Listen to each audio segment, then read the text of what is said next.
Magandang araw at magandang buhay, lalong na sa ating mga minamahal na mga senior citizens. Ako po pala si Ruel Mendoza Tanyo at sa araw na ito ay may daladala akong magandang balita na mangyayari sa September 17, 2025. Ano ito? Atensyon sa lahat ng ating mga senior citizens. Social Pension Payout Schedule, September 17, 2025. Ating alamin ang buong detalye sa balitang ito. Ang malalaman mo sa aking balita ngayon, una, ang mga lugar kung saan may magaganap na payout sa social pension for Indian senior citizens. Pangalawa, saan po ang inyong payout venue? Pangatlo, ano po ang oras ng inyong payout? Pang-apat, kumpletong detalye ng mga requirements. Panglima, mga dagdag kaalaman na dapat ninyong malaman patungkol po sa balitang ito. At inaanyayahan kita na tapusin mo ang video na ito hanggang sa dulo nang sa gayon makuha mo ang punto ng video kong ito. Kung ikaw ay bago pa lang sa aking YouTube channel at gusto mo ang ganitong content na pinag-uusapan palagi ang payout ng ating mga senior citizens, benefits ng ating mga senior citizens at mga balita po para sa ating mga senior citizens, ay subscribe na ang aking YouTube channel. Dahil araw-araw po ako nag-upload ng mga contents that is related and helpful and very informative contents para sa ating mga minamahal na mga senior citizens. At kung gusto mo ang ganyang mga contents ay subscribe mo na ang aking YouTube channel. At i-bell notification mo na para maging updated ka sa mga videos na i-upload ko pa dito po sa aking YouTube channel. At hindi ko na papatagalin pa na pag-uusapan ang bagay na ito, kaya naman, here we go, ating pag-uusapan. Ang unang lugar po na magpi-payout ay ang Barangay 10, Victorias City. Sa September 17, 2025, ang inyo pong payout magsisimula sa alas 8 hanggang alas 12 ng tanghali sa City of Victorias po ang inyong pong payout venue. Sa Talibon, Bohol, sa September 17, 2025 ay meron po magaganap na payout sa barangay venue po ay sa Bagakay, sa barangay Bagakay na may 166 pensioners, Barangay Rizal na may 89 pensioners, Barangay Burgos na may 84 pensioners. Sa Team B naman, na ang payout venue ay magaganap sa Santo Niño, ang mga barangay po na mag-payout ay ito. Barangay Santo Niño na may 203 pensioners, Barangay San Carlos na may 121 pensioners, Barangay Tanghalige na may 144 pensioners. At sa Team C naman, ang venue ay sa Barangay sa Mahinay, sa Barangay Mahinay po ang venue. Sa mga senior citizens ng Ginampang, sa September 17, 2025, ang inyo pong payout ay magaganap sa Ginampang Covered Court alauna hanggang alas 3 po ng hapon ang inyo pong payout. Ngayon ay pupunta naman tayo sa another place kung saan may magaganap na payout sa probinsya ng Agusan del Sur sa munisipalidad ng San Francisco.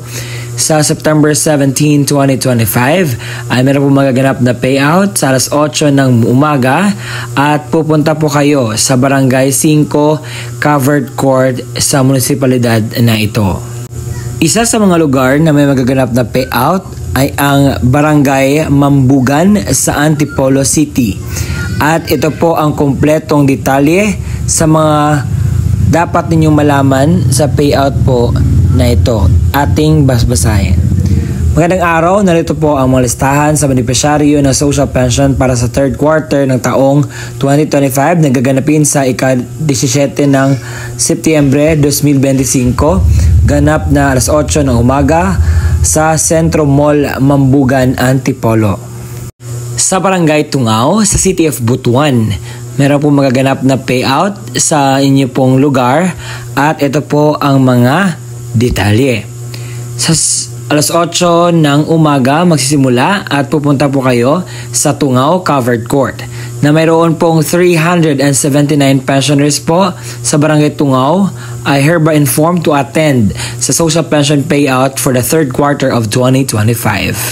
Please bring the necessary documents and identification for verification process. Kaya naman, puntahan nyo po para hindi po masayang. Marami po ang magpe-payout ng mga lugar. Baka isa po sa inyo ang mga magpe-payout. Sa Barangay Mayamot, sa Antipolo City, mayroon po magaganap na payout sa social pension at ito po ang patunay. Sa alas 8 po ng umaga magsimula ang inyong payout sa 3rd floor ng SM Center, Antipolo Downtown, Marcos Highway, Barangay Mayamot, Antipolo City. Sa Barangay Mahogany, sa City of Butuan, meron po magaganap na payout sa inyong lugar at ito po yung patunay. Sa alas 8 hanggang alas 12 po ng tanghali, sa Barangay Mahogany Covered Court po ang inyo pong payout. Sa Barangay San Luis, sa Antipolo City pa rin, meron po magaganap na payout sa inyong lugar at ito po ang patunay sa aking sinasabi. Alas 8 po ng umaga magsisimula at pupunta po kayo sa Piedra Blanca Covered Court.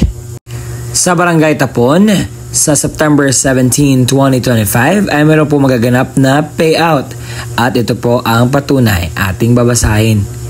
Sa September 17 po, alas 9 ng umaga, ang Senior Citizen God Pensioners, alauna naman ang Solo Parent at venue po ay sa Makoy Gym. Sa lungsod ng Victorias, sa Don Alejandro Acuña Yap Kinya Arts and Cultural Center, sa September 17, meron po magaganap na payout at ito po napakarami.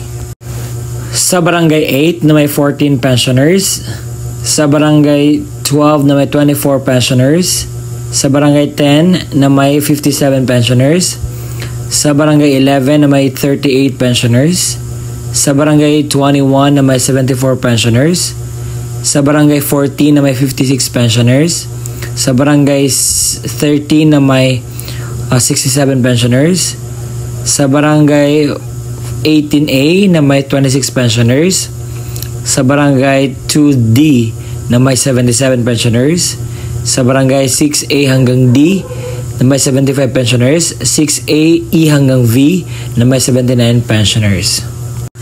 Sa Barangay 1 na may 84 pensioners, Barangay 3 na may 64 pensioners, Barangay 2 na may 26 pensioners, Barangay 4 na may 49 pensioners, Barangay 5 na may 39 pensioners, Barangay 7 na may 75 pensioners, Barangay 15A na may 1 pensioner, 16 na may 5 pensioners, 16A na may 5 pensioners, 17 na may 11 pensioners, 18 na may 7 pensioners, 19 na may 21 pensioners, 19A na may 53 pensioners, 6A hanggang I na may 60 pensioners, 6J hanggang V na may 57 pensioners, 9A hanggang I na may 60 pensioners, 9J hanggang V 66 pensioners po. Ngayon ay dadako tayo sa Angono, Rizal dahil meron po magaganap na payout sa mga barangay na aking i-mention ngayon. Sa Barangay San Isidro, sa SM Center Angono mula alas 8 ng umaga hanggang alas 3 ng hapon. Sa Barangay Mahabang Parang, sa Covered Court ng Grand Valley Subdivision Phase 3, alas 8 hanggang alas 3 po ng hapon ang inyo pong payout. Sa probinsya ng Nueva Vizcaya, sa munisipalidad ng Bambang, sa September 17, 2025, alas 8 ng umaga sa Municipal Auditorium po, magaganap ang inyo pong payout sa Social Pension for Indigent Senior Citizens. Sa probinsya ng Lanao del Norte, sa munisipalidad ng Munay, sa September 17, ito po yung mga barangay na mag-payout. Barangay Balabakun, Barangay Tapurog, Barangay Matampay, Barangay Pantaon, Barangay Tamparan, Barangay Pangaw, Barangay Pendulungan, Barangay Lininding, Barangay Ramain, Barangay Lumba Bayabaw, Barangay Kadayonan, Barangay Puno, Barangay Balintad, Barangay Lingkoan, at Barangay Madaya.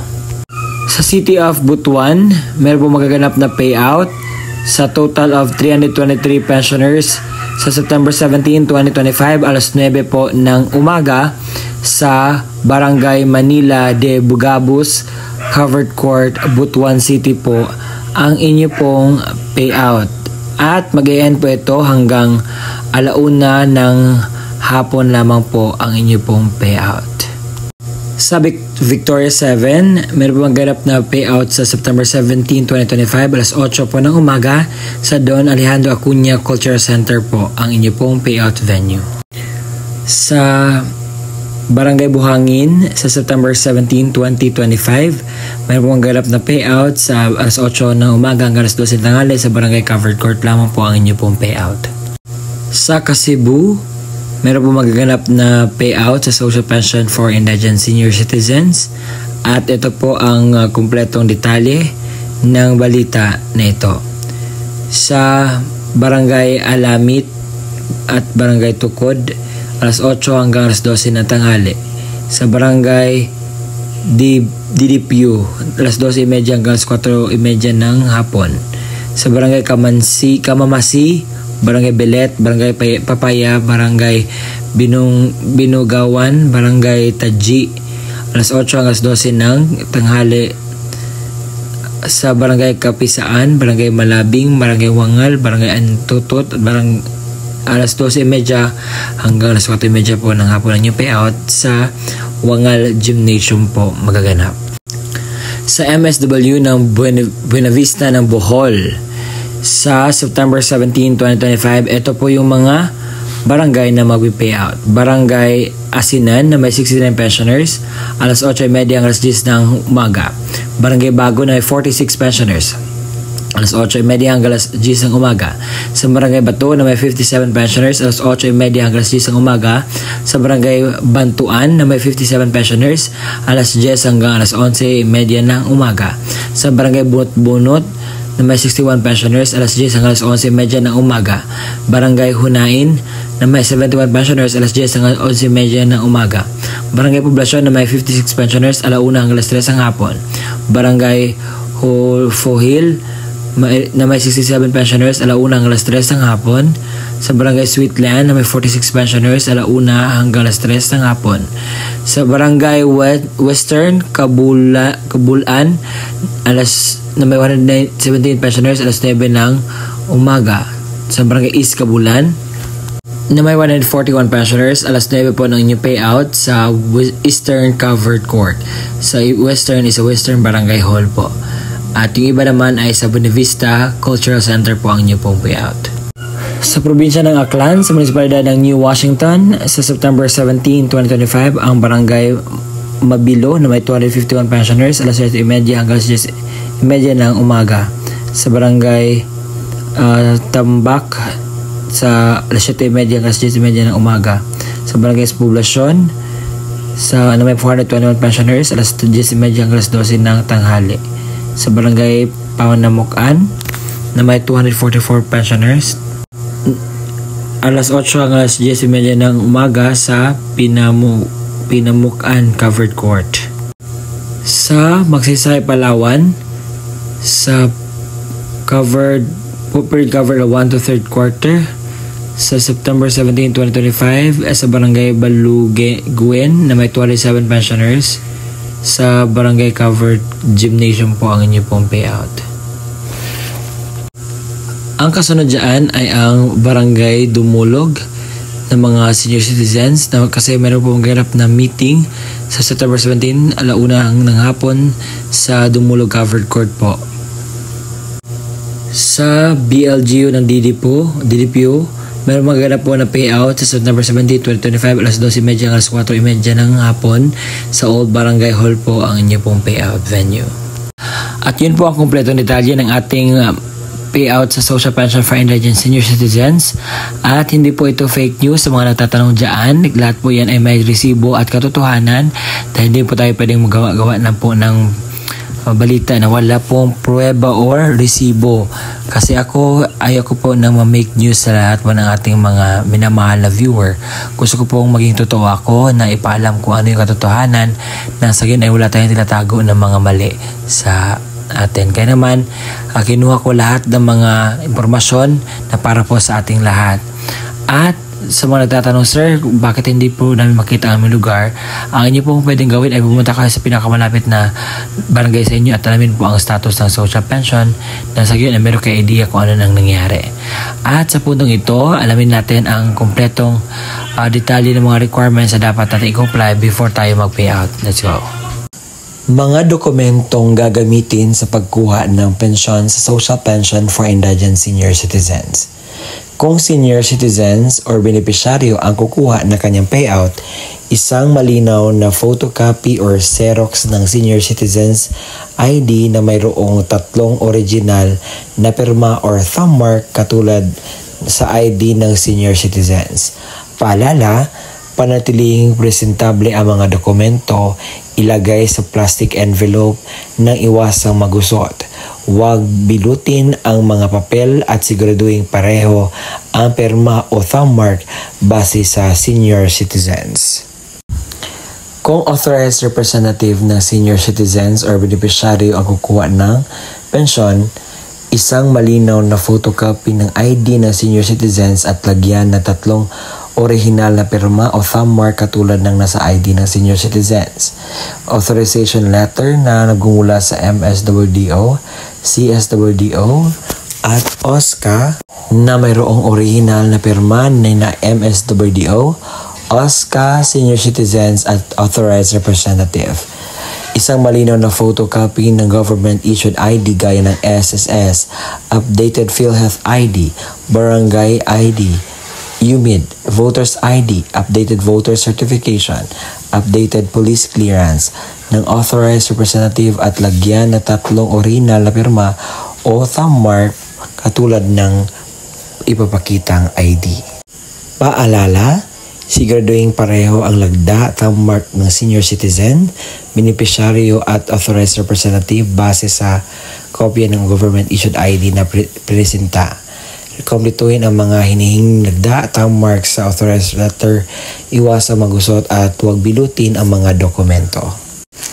Kung namatay na ang benepisyaryo, isang malinaw na Xerox ng ID ng pensioners, warranty letter na nagmula sa MSWDO, CSWDO o OSCA na may pirma ng MSWDO, Xerox ng death certificate ng benepisyaryo na mayroong serial number, isang malinaw na photocopy ng government-issued ID gaya ng SSS, updated PhilHealth ID, updated Barangay ID, UMID Voters ID, updated voter certification, at updated police clearance ng authorized representative at lagyan ng 3 original na pirma o thumb mark katulad ng pinapakitang ID.